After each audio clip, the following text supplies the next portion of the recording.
réduire les émissions de gaz à effet de serre, action locale pour un impact global. Action locale pour un impact.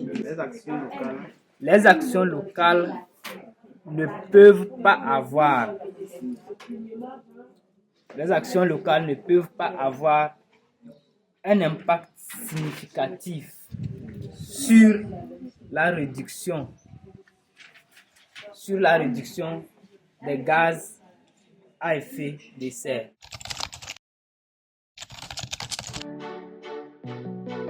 Roméo, Hertin le Grand, Scorpion, Ino, Blaze Boy, HP on the beat. Nous donnerons la parole en premier pour le camp des pour, ceux qui sont pour l'affirmation. Et le thème c'est les actions locales ne peuvent pas avoir un impact significatif sur la réduction des gaz à effet de serre. Donc, tout simplement, nous sommes pour dire que les actions que nous menons dans nos localités ne peuvent pas avoir un effet positif pour réduire les émissions des gaz à effet de serre. Donc, c'est ce que nous allons effleurer tout de suite.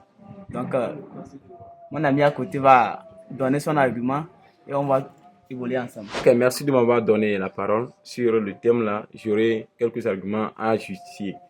Les actions que nous menons ne peuvent pas avoir un impact significatif sur la réduction des gaz à effet de serre pour plusieurs raisons. D'abord, on peut dire que les actions que nous menons peuvent être limitées. Non seulement ça, nous voyons dans la région de la Kara, je ne sais pas s'il y a plusieurs associations qui prennent à cœur cette activité. On peut travailler ici à Nyaram aujourd'hui, proche du campus. Est-ce que nous voyons la situation de l'environnement au niveau de Ketao? On ne sait pas trop. Donc, on doit sensibiliser la société, toute la population à prendre conscience. Pour apporter de l'eau à votre moulin, et je dirais que ces actions que nos localités mènent pour la réduction des gaz à effet de serre n'ont pas d'importance. Parce que malgré tout ce que nous continuons de voir, par exemple, les gens continuent de fumer le charbon de bois qui vont contribuer ici à la destruction de la couche d'ozone. Nous voyons aussi des sachets de pure water partout. Bonsoir à toutes et à tous. Je réponds au nom de mademoiselle Atalari Sherifa, très heureuse de partager ce point de vue avec vous. Je rappelle que je fais partie de l'équipe là qui est contre le thème qui nous réunit. Quelles sont les actions locales que nous devons mener pour réduire les gaz à effet de serre? Je rappelle que c'est un sujet d'actualité et vraiment nous, la jeunesse, nous devons vraiment agir pour pouvoir atteindre ces objectifs. Nous parlons ici des impacts significatifs, d'où les impacts positifs.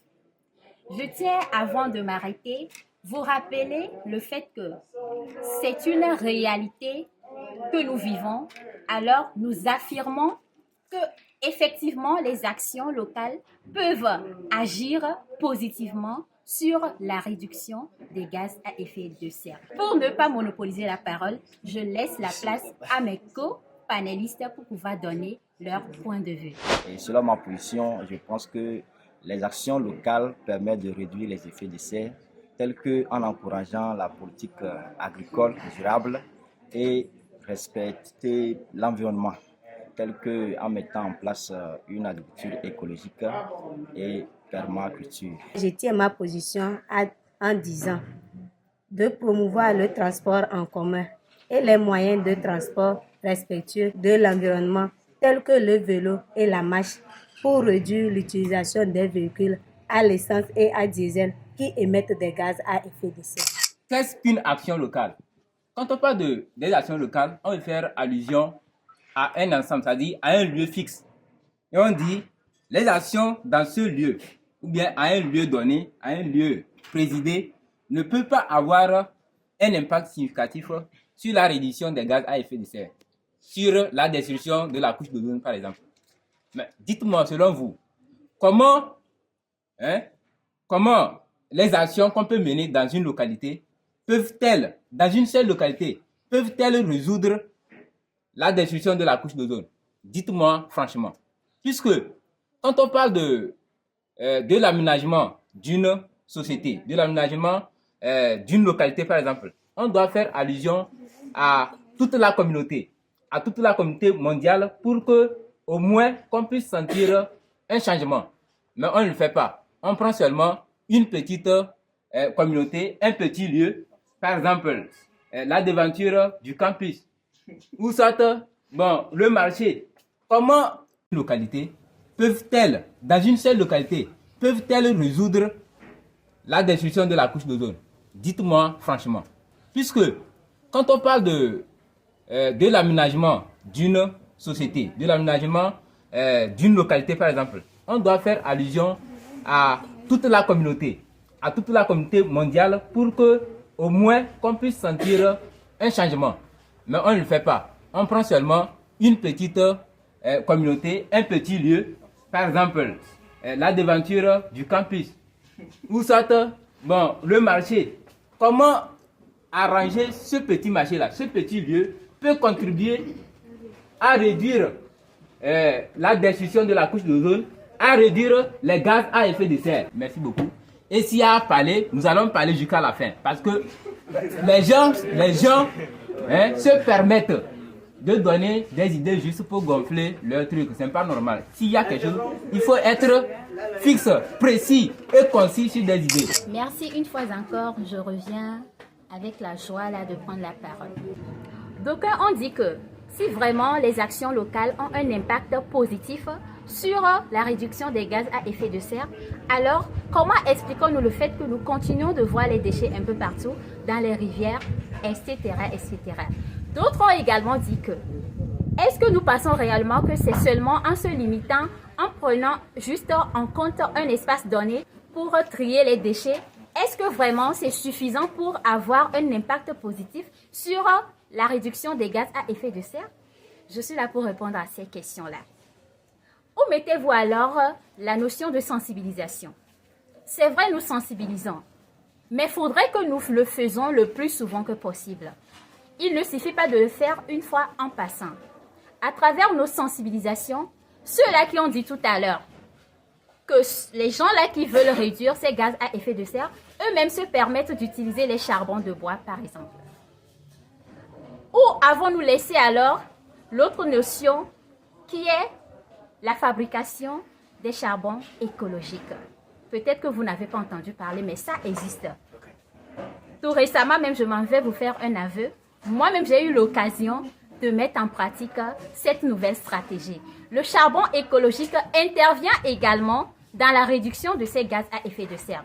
Alors, si vraiment vous avez vu des gens qui continuent d'utiliser les charbons de bois, qu'est-ce que ça vous coûte d'utiliser cette sensibilisation-là pour leur amener à changer de mentalité? Parce qu'en réalité, on en parle. Mais quelles sont les stratégies qu'on adopte pour faire véhiculer le message? De ce pas, vous convenez avec moi que réduire les gaz à effet de serre n'est pas une affaire individuelle, mais une affaire collective. Je suis très heureux de revenir donner un apport sur le sujet-là. Et s'il y avait une amabilité que l'État pouvait prendre en charge l'achat des gaz, par exemple, on vend un gaz à 25 000. D'autres n'ont pas les moyens nécessaires pour aller chercher ces gaz, pour s'en procurer de ça. Et puis, ils ont un peu de moyens. C'est cette raison qui pousse les gens à aller acheter charbon, le sac à 10 000, à 9 000. Tu vois qu'entre ça, il y a déjà un rabais.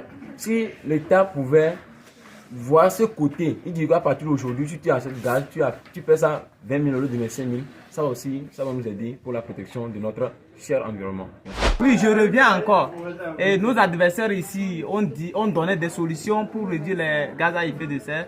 Et en disant qu'il faut utiliser des charbons écologiques et qui sont vendus peut-être très cher. Nos vieilles qui sont au village et qui n'ont pas d'argent pour aller s'acheter ces charbons écologiques préfèrent plutôt utiliser les bois. Parce que les solutions qu'on propose à la population, ces solutions sont trop coûteuses pour nos populations. Et actuellement, je ne pense pas que c'est une solution pour pouvoir réduire ces gaz à effet de serre. Et on parle d'action collective et non individuelle. Si nous prenons au niveau des usines, est-ce que c'est un seul individu qui travaille à l'usine? Non, c'est bien sûr une population qui travaille là.